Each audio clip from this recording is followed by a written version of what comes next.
Assalamualaikum warahmatullahi wabarakatuh. Halo anak-anak. Hari ini kita akan belajar tema 7 subtema 1 muatan pelajaran bahasa Indonesia. Jangan lupa buku paketnya dibuka ya. Jangan lupa juga alat tulisnya disiapkan. Sebelum kita mulai belajar, alangkah baiknya kita berdoa terlebih dahulu. Bismillahirrohmanirrohim.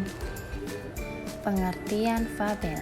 Fabel adalah cerita pendek yang menceritakan tentang hewan. Tokoh-tokoh yang ada di dalam fabel adalah berbagai jenis hewan. Cerita dalam fabel adalah cerita fiksi. Cerita fiksi artinya cerita yang dibuat berdasarkan khayalan pengarang ya.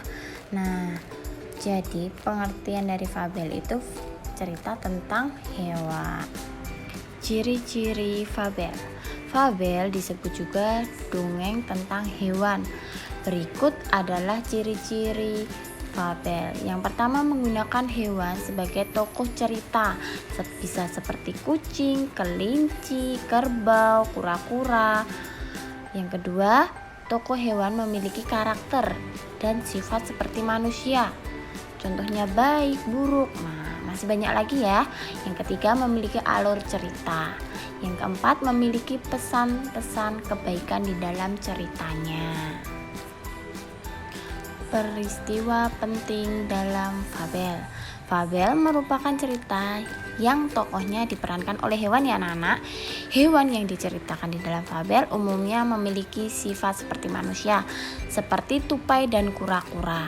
Di dalam fabel terdapat peristiwa-peristiwa penting.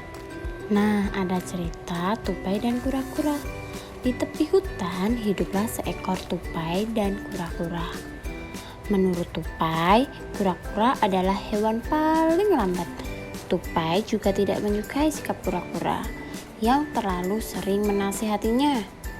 Suatu hari, tupai pergi mencari makanan. Ia melihat pohon apel. Di bawah pohon apel tersebut terdapat kolam. Tanpa ragu, tupai memanjat pohon apel tersebut.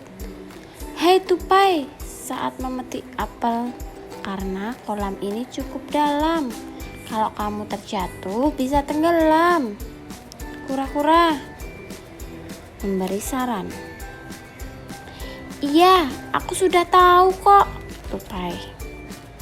Merasa kesal karena dinasihati kura-kura, tupai mengambil banyak apel dan kesulitan. Hendak turun, tupai terpleset. Apel-apel yang ia petik terjatuh.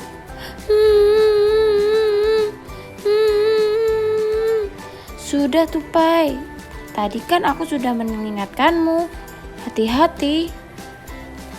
Walaupun sedih, tupai menuruti nasihat kura-kura.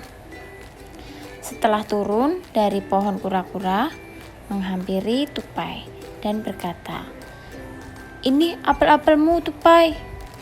Dan si tupai mengucapkan terima kasih kepada kura-kura. "Maafkan aku tadi tidak mendengarkan nasihatmu, kura-kura."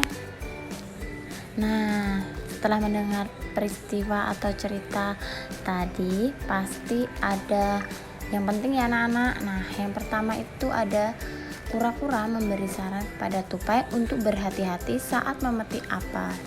Yang kedua, tupai tidak menuruti saran dari kura-kura.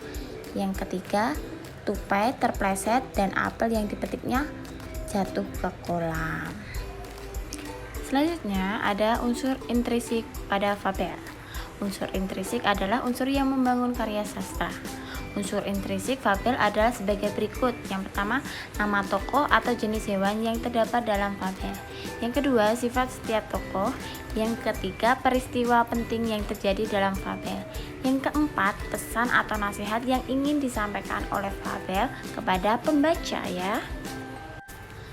Isi fabel. Fabel merupakan cerita fiksi khayal, namun fabel berbeda dengan cerita fiksi lainnya. Tokoh dalam fabel adalah hewan. Oleh karena itu, fabel disebut juga sebagai dongeng hewan. Pada fabel terdapat informasi yang disampaikan. Selanjutnya, menemukan isi fabel. Untuk mengetahui isi sebuah fabel, kita harus mengetahui tokoh dalam fabel dan peristiwa yang terjadi. Oleh karena itu, lakukan hal-hal berikut. Yang pertama, baca seluruh isi fabel dengan sungguh-sungguh. Yang kedua, catat nama-nama tokoh yang ada dalam fabel. Yang ketiga, catat juga sifat tokoh dalam fabel. Yang keempat, perhatikan peristiwa yang terjadi atau yang dialami oleh tokoh. Yang kelima, tuliskan peristiwa tersebut menggunakan bahasamu sendiri ya. Berikut materi yang Bu Hanifah dapat sampaikan. Terima kasih anak-anak. Wassalamualaikum warahmatullahi wabarakatuh.